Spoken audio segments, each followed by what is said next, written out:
बिस्मिल्लाहिर्रहमानिर्रहीम। अस्सलाम वालेकुम स्टूडेंट्स। आज हम लोग नेक्स्ट लेक्चर के साथ जो है वो हाजिर हैं क्रोमोसोम्स एंड डीएनए के। डीएनए एज हेरिडिटी मटेरियल से हम लोग स्टार्ट करने जा रहे हैं। डीएनए हेरिडिटी मटेरियल जो है वो आपके बुक के पेज नंबर 127 पे स्टार्ट हो रहा है। बेटा इसके अंदर जो है वो बेसिकली एक्सपेरिमेंट्स को डिस्कस किया गया है। जो पहला एक्सपेरिमेंट है वो फ्रेडरिक ग्रिफिथ ने दिया था। फ्रेडरिक ग्रिफिथ ने वो जो एक्सपेरिमेंट किया था वो उसने बैक्टीरिया पे किया था, और फ्रेडरिक ग्रिफिथ खुद कौन था? वो ब्रिटिश माइक्रोबायोलॉजिस्ट था। अब उसने जिस बैक्टीरिया के ऊपर एक्सपेरिमेंट किया था उसका नाम था स्ट्रेप्टोकोकस नमूनियाए। स्ट्रेप्टोकोकस निमोनियाए डेफिनेटली एक ऐसा बैक्टीरिया है जैसे ही वो माइस वगैरह के अंदर इंजेक्ट किया जाता है तो माइस उससे डेड हो जाता है।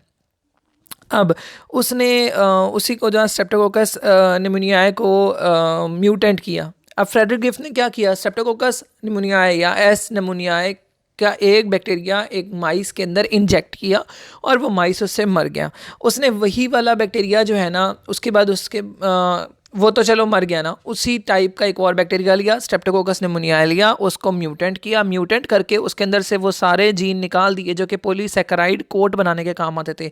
पॉलीसैकेराइड कोट जो है वो उस बैक्टीरिया को हेल्प आउट करता है ताकि वो वायरुलेंट रहे, और उसने उसको जो है वो क्या किया, उसने उसको म्यूटेंट कर दिया। म्यूटेंट करके उसने उसको चेंज कर दिया और उसको लेस वायरुलेंट कर दिया, जिसकी वजह से जब उसने लेस वायरुलेंट को इंजेक्ट किया उस माइस के अंदर तो जो माइस था वो नहीं मरा। अब यानी कि यहाँ पर दो सीन आ रहे हैं। एक सीन में उसने क्या किया है कि जो हमारे पास नमूनियाए का एक है जिसके ऊपर कोट है, कोट वाले नमूनियाए को जब उसने ऐड किया तो माइस मर गया। जब विदाउट कोट वाले को ऐड किया, उसके इंजेक्ट किया, तो माइस नहीं मरा।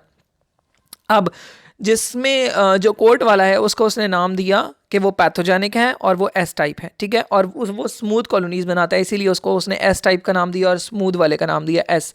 और जबकि जो दूसरा था उसको उसने म्यूटेंट किया। म्यूटेंट करने के बाद उसमें कोट बनाने की एबिलिटी खत्म हो गई, पॉलीसैकेराइड कोट नहीं बनेगा तो वो रफ टाइप हो जाएगा, और उसने उसका नाम आर टाइप दिया, ठीक है क्या।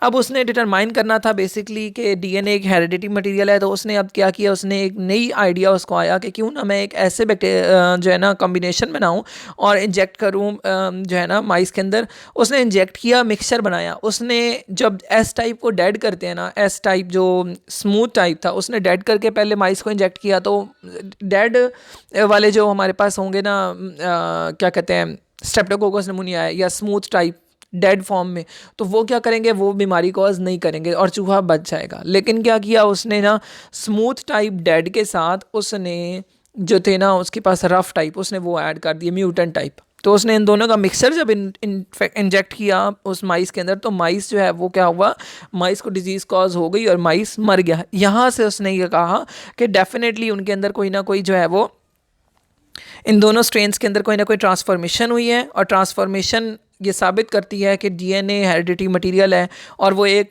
एस टाइप से आर टाइप में चला गया। अब यहाँ पर कुछ स्लाइड्स के जरिए एक्सप्लेन करते हैं। माइक्रोबायोलॉजिस्ट फ्रेडरिक ग्रिफिथ ने एस टाइप बैक्टीरिया बनाया, वायरुलेंट स्ट्रेन थी, और ये पॉलीसैकेराइड कोट रखता है और ये स्मूथ कॉलोनीज बनाता है। जबकि आर फॉर्म ऑफ बैक्टीरिया जो है ये म्यूटेंट स्ट्रेन थी, इसमें पॉलीसैकेराइड कोट नहीं था और ये रफ कॉलोनी बनाता है। अब ये देखें यहाँ पे डायग्रामेटिकली एक्सप्लेन हुआ है कि रफ वाली को जब हमने इंजेक्ट किया तो जो माउस है वो लिव करेगा, जब एस टाइप वाले को हम इंजेक्ट करेंगे तो माउस डाई हो जाएगा। अगर हम लोग हीट किल्ड स्मूथ स्ट्रेन को इंजेक्ट करेंगे तो वो भी माइस क्या है, सर्वाइव करेगा।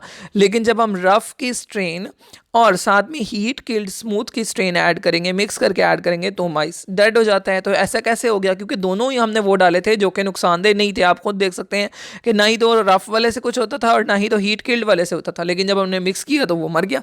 वो क्यों मर गया? वो बेसिकली इसलिए मरा क्योंकि उनके अंदर जेनेटिक जीन्स जो है वो एक्सचेंज हो चुके थे और उसकी वजह से माइस मर गया। ये डायग्राम सेम वही चीज़ को समझा रहे हैं इन्होंने, लेकिन आपकी बुक में जो डायग्राम दी गई है वो मैंने यहाँ पर पेस्ट की है। ओके जी, नेक्स्ट देखते हैं हम DNA as a heredity material. यहाँ पर साबित हो जाता है transformation is the transfer of genetic material from one cell to another cell and can alter the genetic makeup of the recipient cell. तो ज़ाहिर सी बात है हुआ ये होगा कि जो हमारे पास डेड टाइप था ना एस वाला, उसने क्या किया, अपना डीएनए ट्रांसफ़र कर दिया। वो ज़ाहिर सी बात है वो तो डेड था। तो जो आर टाइप था उसने उसके साथ अटैचमेंट की होगी, अटैचमेंट करके उसका डीएनए लिया होगा, और उसके डीएनए के अंदर वो मैसेज तो था ना कि एस टाइप वाली कॉलोनी बन सके। तो उसने वो एस टाइप वाली कॉलोनी का जो डीएनए था वो ले लिया। जैसे ही डीएनए उसके अंदर ट्रांसफ़र हुआ, डीएनए जो हेरिडिटी मटेरियल साबित हुआ, और डीएनए के उस एक्सप्रेशन की वजह से उसके ऊपर कोट बन गया और वो स्मूथ टाइप हो गया और वायलेंट हो गया और माउस डेड हो गया। ओके जी, नेक्स्ट चलते हैं जी। जो ट्रांसफॉर्मिंग एजेंट था वो अभी तक क्या है, उसने उन्होंने कहा था कि ट्रांसफॉर्मिंग एजेंट स्ट्रेप्टोकोकस को ही माना गया था 1944 तक। फिर क्या हुआ, उसके बाद फर्दर सीरीज ऑफ एक्सपेरिमेंट शुरू हो गए। ऑसवेल्ड एवरे और उनके साथ कोलाइन मैक्लियोड एंड मैकलाइन मैकार्टे ने भी एक्सपेरिमेंट करना शुरू किए, और उन्होंने जो एक्सपेरिमेंट किए उन सारे एक्सपेरिमेंट्स को हम कहते हैं ट्रांसफॉर्मिंग प्रिंसिपल को उन्होंने प्रूव किया।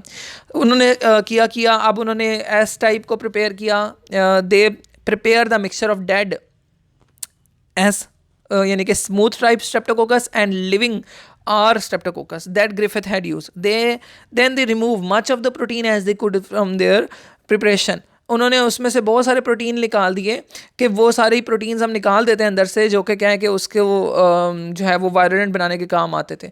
तो इवेंचुअली 99.98% जो है उन्होंने उसको प्योर कर दिया।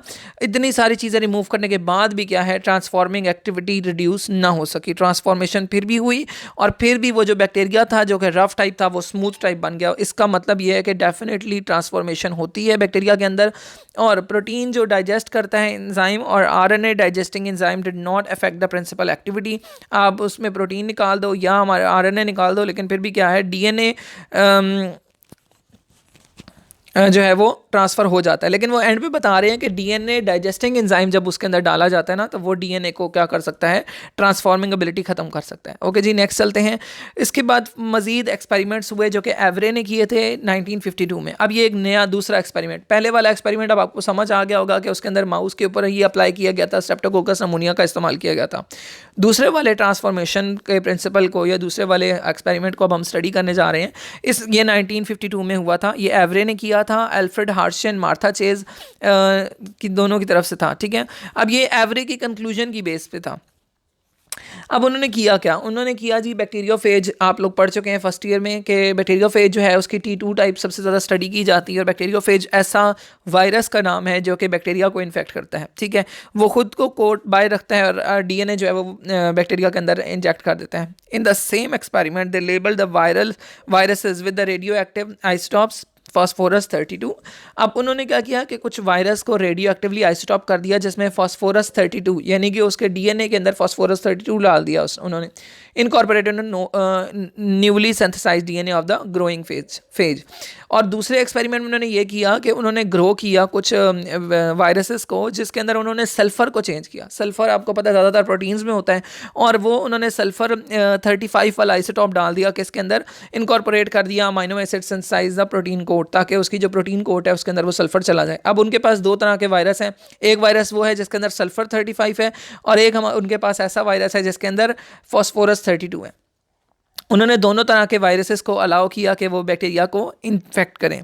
जैसे ही उन्होंने इन्फेक्ट किया, after the label virus were permitted to infect the bacteria, तो the bacterial cells were agitated violently to remove the protein coats of the infecting the virus from the surface of the bacteria. उन्होंने कहा कि पहले हमने bacteria को छोड़ दिया, bacteria के ऊपर वायरस छोड़ दिए।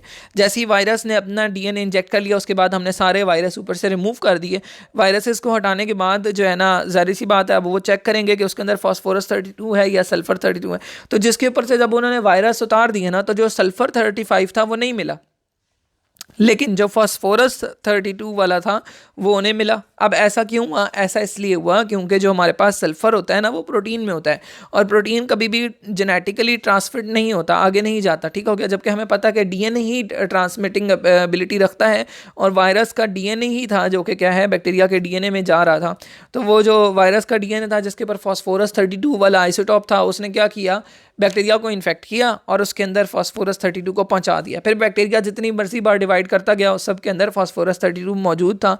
इससे साबित होता है कि जो ट्रांसफ़र एबिलिटी रखता है, तो डीएनए के अंदर हेरिडिटी मटेरियल वाली पावर पाई जाती है।